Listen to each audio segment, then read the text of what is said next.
Very good morning, student. Today we are going to start a new chapter of history, lesson number 4, the Vedic civilization. So, in this lesson, we have to understand the Vedic literature. As you see in the textbook 4.1, 4.2, these are the main points of this lesson. So, जैसे हमने lesson number 3 में Harappa civilization पढ़ा था और हमने वहाँ समझा था कि सिविलाइजेशन का मतलब क्या होता है, what is the meaning of civilisation.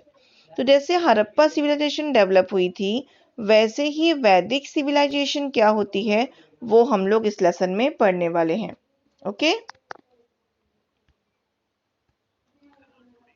So the Vedic civilization, in this lesson we are going to understand the main points 4.1, the Vedic literatures, यानी वैदिक लिटरेचर्स कौन कौन से हैं, उनका जो साहित्य है, that is mean the literature.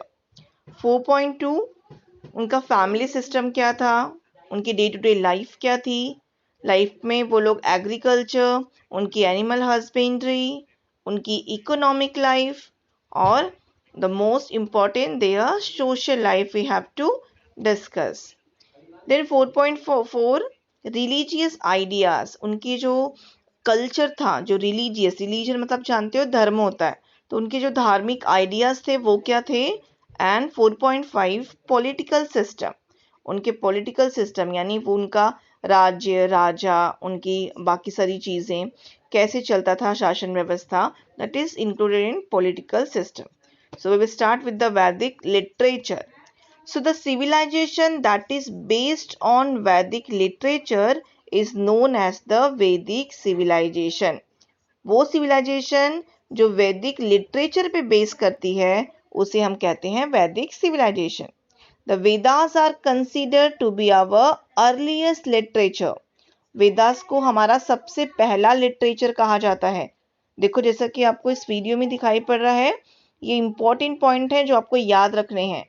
वेदा का जो विद है, VID, विद मीन्स टू नो, नो मतलब नॉलेज।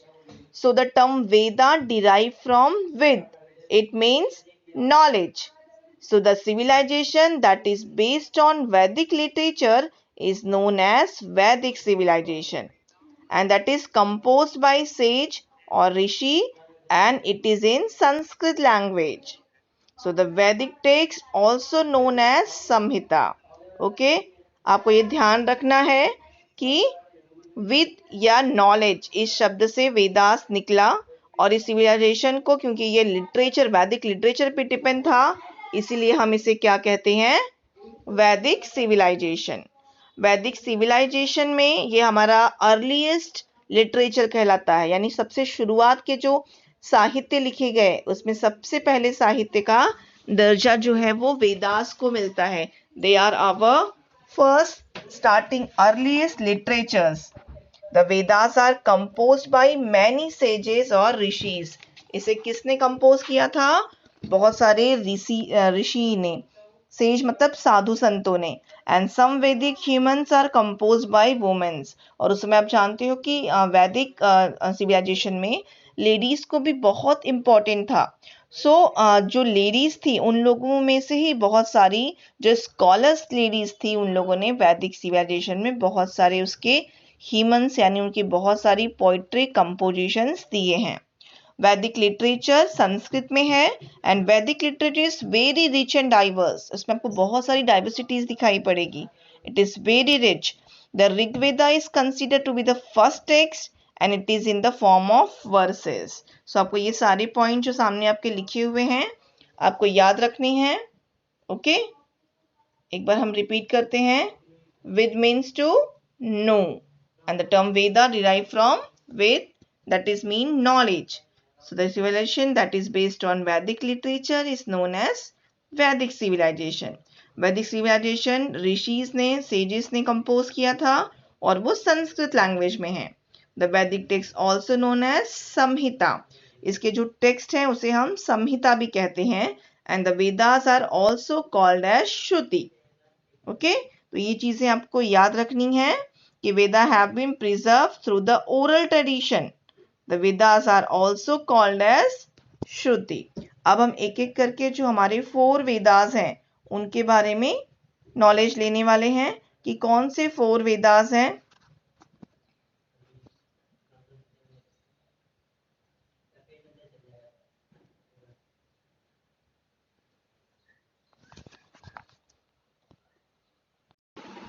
सो 4 वेदास हमारे हैं ऋग्वेद, यजुर्वेद, अथर्ववेद एंड सामवेद।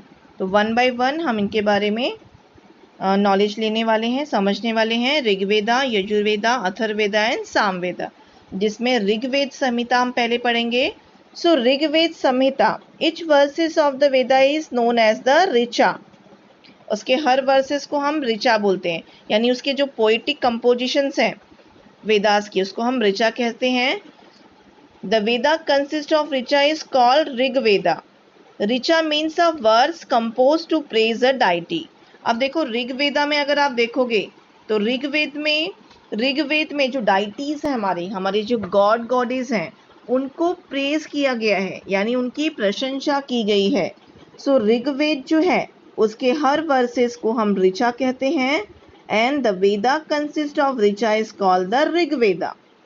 ऋचा का मतलब होता है a verse compose to praise a deity, यानी जो ऋचा होती है वो ऐसी कुछ पोइटिक लाइंस होती हैं, लाइक जैसे आप दोहे चौपाइयाँ पढ़ते हो हिंदी में, सो वैसे ही ऋचा भी एक ऐसी पोइटिक कंपोजिशंस होती हैं, वर्सेस होते हैं, जो किस लिए यूज़ करते हैं, किसी डाइटी, किसी गॉड या गॉडेस को प्रेज करने के लिए, उनकी तारीफ करने के लिए। When a number of richas are put together to praise a particular deity, the poetic composition is called a सूक्त। और जब बहुत सारी लाइनें यानी बहुत सारे वर्सेस रिचास के मिलाकर किसी डाइटी को खुश करने के लिए या उनकी प्रशंसा के लिए उसको एक साथ लेकर आते हैं, तो वो जो पूरा पोइटिक कंपोजिशन है वो क्या बन जाता है, सूक्त बन जाता है। उसे हम क्या बोलते हैं, सूक्त। जैसे आपने रामायण से अगर देखा होगा, हम सबके घर में रामायण वगैरह होता है, तो उसमें आप देखो 2-2 लाइन के दोहे होते हैं, और वो जो दोहे होते हैं कभी कभी देखो उसमें चौपाइयाँ भी दिखाई पड़ती हैं। तो ऐसे ही ऋग्वेदा में वर्सेस होते हैं छोटे छोटे, और वो जो वर्सेस होते हैं उन सारे वर्सेस को मिलाकर वो जो छोटे छोटे वर्सेस होते हैं उन वर्सेस को हम क्या कहते हैं, ऋचा कहते हैं। और ये जो ऋचास हैं, अगर बहुत सारी ऋचास को हम एक साथ लेकर आते हैं तो वो क्या बन जाती है, वो सूक्त बन जाती है। और ऋग्वेद में ऐसे ही बहुत सारे सूक्त जो हैं वो हमें दिखाई पड़ते हैं। और ये ऋग्वेद संहिता क्यों लिखी गई है, इसमें क्या है, तो Rigveda consist of many suktas compose to praise different deities. Okay, समझ में आ गया आपको। तो अलग अलग जो डाइटीज हैं, जो गॉडेस हैं, जो देवी देवता हैं, उनको खुश रखने के लिए और उनको उनकी तारीफ करने के लिए, उनको प्रेज करने के लिए ऋग्वेद संहिता में बहुत सारे सूक्त हैं। ठीक है, तो आपको समझ में आ रहेगा कि ऋचास क्या होती हैं। जो हर एक लाइन्स होती है, वर्सेस होती हैं वेदास की, उसे ऋचा कहते हैं। और ऐसे ही कई ऋचास जो हैं उनको मिलाकर क्या बन जाता है, सूक्त बन जाता है। ठीक है, और ऋग्वेदा में हम डाइटीज को खुश रखने के लिए क्या करते हैं, उनके को खुश रखने के लिए डाइटीज को ये जो है वो कंपोजिशंस जो है सूक्त के रूप में कंपोज की जाती है to praise different deities. Okay, next one is Yajurveda Samhita. तो what is Yajurveda Samhita. Next Veda हमारा क्या है, Yajurveda.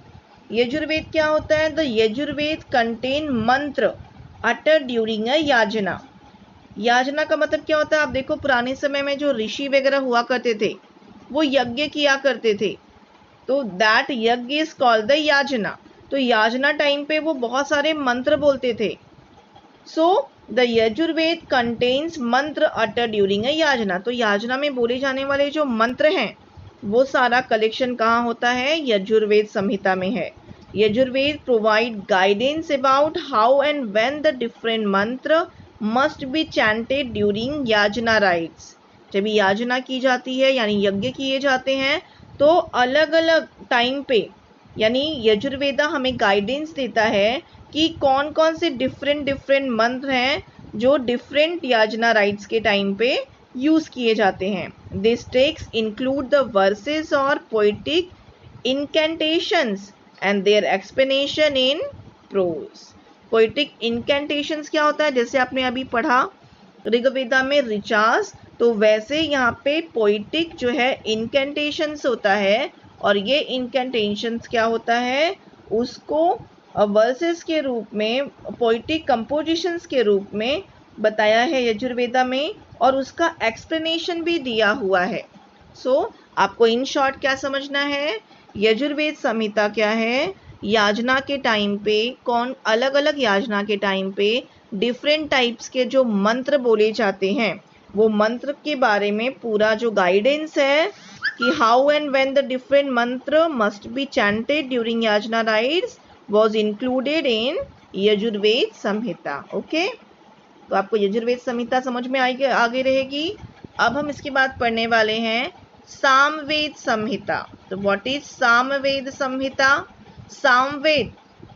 Samaveda is provides guidance on singing Rigvedic verses to a set rhythm and tune at the time of Yojana rites. तो याजना के time पे ही हम लोग सामवेद संहिता का भी यूज करते थे. Samaveda provide a guidance on singing Rigvedic versus. जैसे आपने ऋग्वेद में देखा कि इसमें वर्सेस हैं, रिचास हैं, पोइटिक कंपोजिशन है, उन सबको सिंगिंग के रूप में, यानी उसको गाते हुए कैसे पोइटिक कंपोजिशन या रिदम दी जाती है, ट्यून दिया जाता है, ये सारा गाइडेंस हमें कौन देता है? सामवेद देता है. सो इसीलिए Samaveda called the foundation of Indian music. Samveda was contributed in a major way in laying the foundation of Indian music. ठीक है, आपको याद रखना है इंडियन म्यूजिक का फाउंडर है सामवेद संहिता. एंड सामवेद संहिता क्या प्रोवाइड करती है हमें? It provide the guidance on singing Rigvedic versus. जब याजना राइट्स करते हैं, यज्ञ करते हैं, तो उस समय जो ऋग्वेदा के वर्सेस हैं, जो उसकी ऋचास हैं, उसको सिंगिंग वे में गाइड करने के लिए ट्यून के साथ में, रिदम के साथ में कैसे प्रेजेंट करना है, उसका गाइडेंस हमें सामवेद संहिता देता है. So it is also the foundation of Indian music. Hope you all understand the Samved Samhita. Next, the most important Atharvaved Samhita. तो अथर्ववेद क्या है? The Atharvaveda is named after Atharva ऋषि. अथर्व नाम के एक ऋषि थे, एंड वो जो ऋषि थे अथर्व ऋषि, उन्हीं अथर्व ऋषि के नाम के ऊपर this Samhita is called the Atharvaveda. इस वेद को अथर्ववेद का नाम दिया गया. This Veda is different from other 3 Vedas. बाकी के जो तीनों वेद हैं उससे ये अथर्ववेद बिल्कुल डिफरेंट है. It is more concern with many things in the day to day life of the people. इसमें ऐसी चीज़ों इंक्लूड हैं जो व्यक्ति हैं, पीपल्स हैं, उनके डे टू डे लाइफ से रिलेटेड है.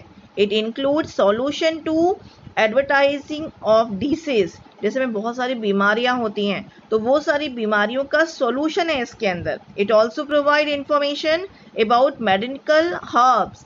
जो औषधि वनस्पतियां होती हैं जैसे तुलसी, नीम, तो ऐसी बहुत सारी मेडिकल जो हर्ब्स हैं, जड़ी बूटियां हैं, उसके बारे में दिस प्रोवाइड द इंफॉर्मेशन.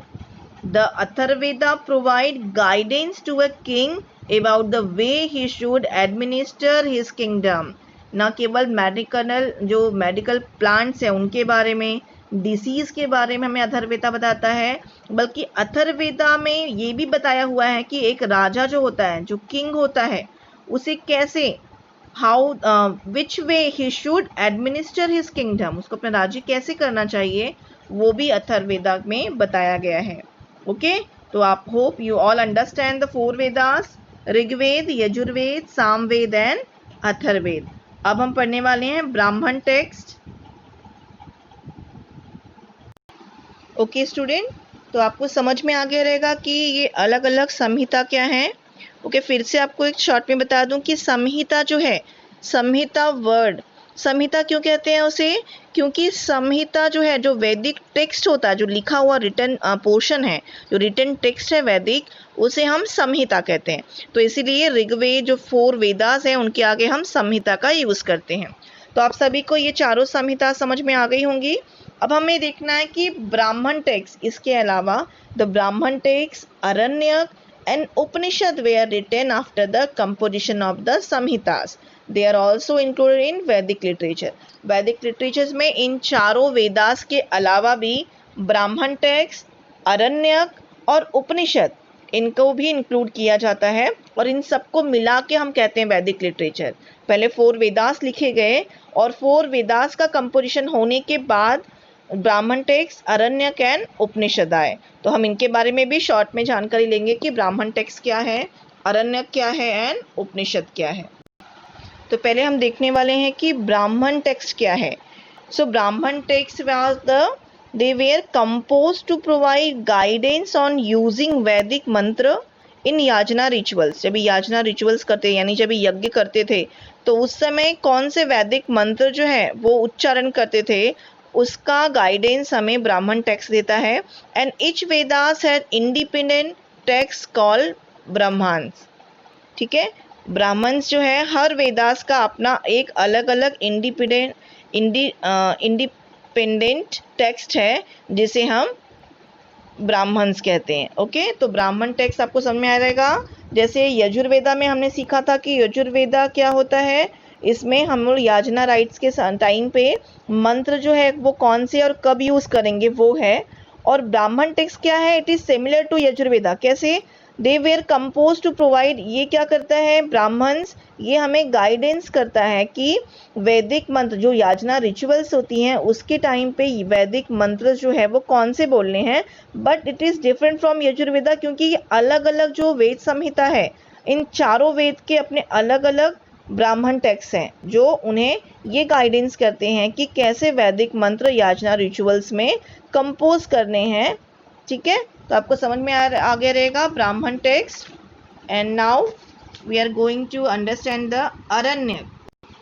सो अरण्यक क्या है, अरण्यक का मतलब क्या होता है।